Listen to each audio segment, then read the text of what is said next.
உங்கள் favourite TV ஷோக்களை இனி miss பண்ண தேவையில்லை. ZEE5 இல் முற்றிலும் இலவசமாக காணுங்கள். இங்கேயும் எப்பொழுதும். எப்படியோ யாக பூஜை நல்லபடியா நடந்து முடிஞ்சது. இன்னையில இருந்து தொடர்ச்சியா 21 நாளைக்கு இந்த யாக பூஜை நடந்து 22வது நாள் கும்பாபிஷேகம் நடக்கணும். அதுக்கு உங்க எல்லாருடைய ஒத்துழைப்பும் வேணும். எல்லாரும் கவலைப்படாதீங்க, என் பிள்ளை ஜாம் ஜாம்னு நடத்துவான்.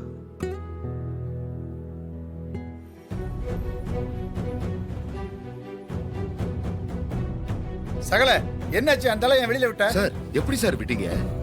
நீங்க 2 பேர் டிரைவர்னு சொன்னீங்களே ஒருத்தனை, அவன் உண்மையிலே யார் அவன்? சகல சொல்றத கொஞ்சம் தெளிவா சொல்லு. நான் இந்த ஆளை விடவே முடியாதுன்னு சொல்லிட்டேன். அந்த டிரைவர் வாசலுக்கு போய் போன் பேசினான். பேசிட்டு அப்படியே போயிட்டான். பார்த்தா திடீர்னு ஐஜி வந்துட்டாராங்க.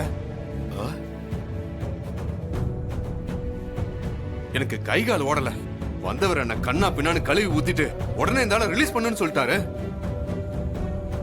அப்புறம் ஐஜி இதை சாதாரணமா சொல்லல, என்னை எரிச்சிற மாதிரி கோவமா பார்த்து ஒரு அதட்டல் போட்டாரு.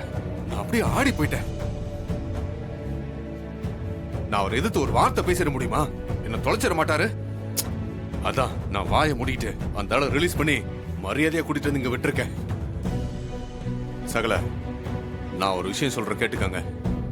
நீங்க டிரைவர்னு சொல்றீங்களே, அவன் சாதாரண டிரைவர் கிடையாது. ஜஸ்ட் ஒரு போன் கால்ல அவனால ஐஜிவே வர வைக்க முடியுதுன்னா அவன் சாதாரண ஆள் இல்ல.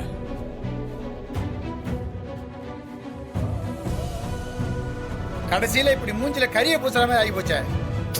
நீங்க கவலைப்படாதீங்க, இந்த பூஜை எப்படி நடத்திட்டாங்க. ஆனா அடுத்து கும்பாபிஷேகம் இருக்குல்ல, அதுல நான் இவனை வச்சு செய்யறேன். நான் என்ன செய்யறேன்னு மட்டும் பாருங்க. எப்படியோ மாப்பிள்ள, யாக பூஜை நல்லபடியா நடந்துச்சு.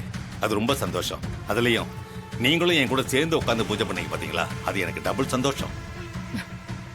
ரொம்ப பெருமைப்பட்டுக்காதீங்க. உங்க ஊருன்னு பெருசா பீத்திக்கிட்டீங்களே. ஆனா அங்க ஒரு பிரச்சனை வந்து போலீஸ் ஸ்டேஷன்ல நீங்க இருந்தப்போ உங்களை காப்பாத்துறதுக்கு அந்த ராஜா சேதுபதியும் வரல, உங்க ஃபேமிலியும் வரல, ஊர் மக்கள் கூட வரல. ஏன் மாப்பிள்ள வந்துதான் உங்களை காப்பாத்தினாரு. சரி விடு ஈஸ்வரி, அதெல்லாம் முடிஞ்சு போன கதை. அதை எதுக்காக இப்ப பேசிக்கிட்டு? எப்படி பேசாம இருக்கிறது? போலீஸ் ஸ்டேஷன்ல இருந்த உங்களை அந்த கிழவி, அதான் உங்க அம்மாவால வெளியில கொண்டு வரதுக்கு துப்பு இல்ல. ஆனா நீங்க இல்லைன்னதும் அந்த யாக பூஜைய அவ பேரன்தான் செய்யணும்னு ஒத்த கால்ல நிக்கிறா. அதுக்கப்புறம் நான் தான் உங்க இடத்துல என்னோட மாப்பிள்ள தான் செய்யணும்னு சொல்லி ஒரே பிடிவாதமா இருந்தேன். இல்லனா அவ பேரனை உட்கார வச்சிருப்பா. கடைசியில நான் சொன்னதுதான் ஜெயிச்சுச்சு. என்ன மாமா, அத்தை எப்ப பார்த்தாலும் தோத்துட்டு நான் தான் ஜெயிச்சேன்னு உளறிக்கிட்டே இருக்காங்க. அத்தை, அதான் எல்லாம் நல்லபடியா முடிஞ்சு ஊருக்கே வந்துட்டோம்ல. இனிமே நடக்க வேண்டியதை பார்ப்போம். நீங்க சொல்றதும் சரிதான் மாப்ள. இனிமே நம்ம வீட்ல நடக்க போற நல்ல விஷயம் ரேவதிக்கு தாலி பிரிச்சு கோக்குற சடங்கு மட்டும்தான். அது நாளைக்கு வெள்ளிக்கிழமை. நம்ம ஏற்கனவே நாள் குறிச்ச மாதிரி மண்டபத்துல வச்சு இந்த ஃபங்க்ஷனை பண்ணிட வேண்டியதுதான். ரேவதி, நீ ரெடியாரு. எப்படியாவது இவங்க கிட்ட இருந்து எஸ்கேப் ஆகணும்னா அதுக்கு ஒத்துக்கிட்டு தான் ஆகணும். சரிம்மா, எனக்கு ஒன்றும் பிரச்சனை இல்லை, நீங்க இதை நடத்துங்க.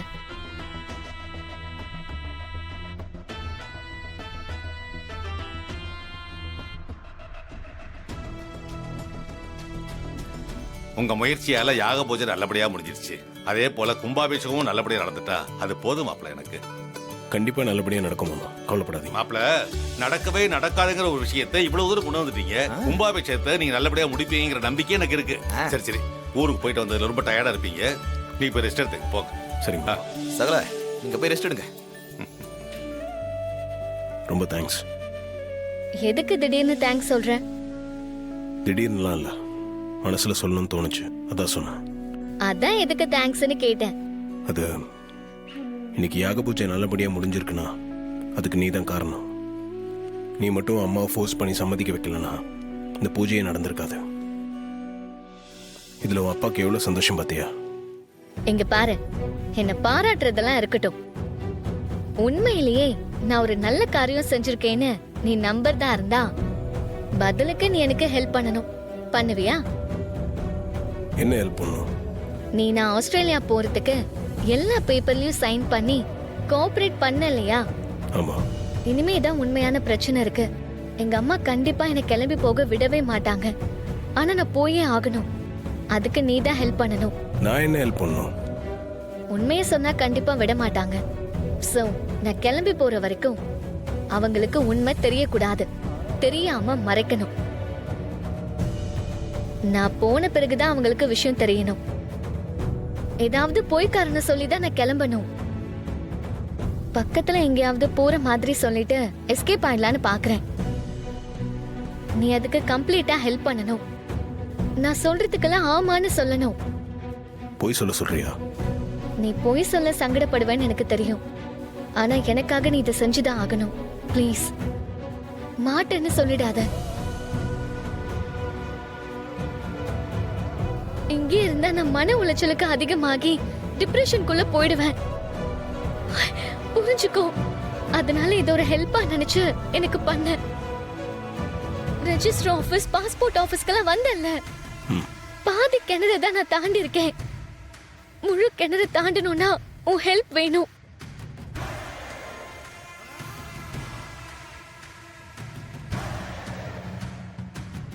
யோசிக்கிற வேலைலாம் வேண்டாம். எனக்காக செய். என்ன? சரி. ஏங்க, நீங்க செய்யறது கொஞ்சம் கூட சரியே இல்லைங்க. என்ன ரோகு, நீ பாட்டுக்கு வந்து நான் பண்றது எது சரியில்லைன்ற? என்னாச்சு? நான் என்ன செஞ்சேன்? 2 நாளா எனக்கு ரத்தம் கொடுத்தது யாருன்னு கேட்டுக்கிட்டே இருக்கேன்ல, நீங்களும் சொல்ல மாட்டேங்கிறீங்க. ரத்தம் கொடுத்து என் உயிரை காப்பாத்தினவங்களுக்கு ஒரு நன்றி சொல்ல வேண்டாமா? இங்க பாரு ரோகு, உனக்கு ரத்தம் கொடுத்தவங்கள கூட்டிட்டு வந்தது ராஜா சகல தான். அவருக்கு தான் அவங்கள பத்தி தெரியும். எனக்கு எதுவுமே தெரியாது. அப்ப வாங்க அவர்கிட்டயே கேப்போம். சரி வா போவோம்.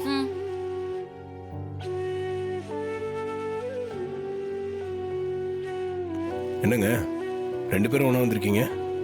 அது வந்து சகல, ரோகிணி உங்ககிட்ட ஏதோ ஒரு விஷயம் கேட்கணும்னா அதான் கூட்டிட்டு வந்தேன். கேளுங்க. எனக்கு பிளட் கொடுத்தவங்கள நீங்க தான் கூட்டிட்டு வந்ததா சொன்னாங்க. நான் அவங்கள பார்த்து ஒரு தேங்க்ஸ் சொல்லணும்னு நினைக்கிறேன். அவங்க யாருன்னு சொல்றீங்களா? அது எதுக்குங்க இப்போ? விடுங்க, அவங்க தான் பிளட் கொடுத்துட்டு போயிட்டாங்களே. அவங்க போயிட்டாங்கன்னு அப்படியே விட முடியுமா? இப்ப அவங்க ரத்தம் தான் என் உடம்புல ஓடுது. அதுக்கு நன்றி சொல்ல வேண்டாமா? ஏற்கனவே அவங்க ரத்தம் தான் உன் உடம்புல ஓடுது. அது தெரியலையா உனக்கு? இல்ல, நன்றி எல்லாம் அவங்க எதிர்பார்க்க மாட்டாங்க. ஆனா நான் சொல்லிட்டேங்க. அவங்க எதிர்பார்க்காம இருக்கலாங்க. ஆனா அதுக்காக நம்ம அப்படியே விட முடியுமா? செஞ்ச உதவிக்கு ஒரு நன்றியாவது சொல்றது தானே மனுஷத்தன்மை. ப்ளீஸ் அவங்க யாருன்னு சொல்லுங்களேன். நான் அவங்கள பார்த்து நன்றி சொல்லி ஆகணும்.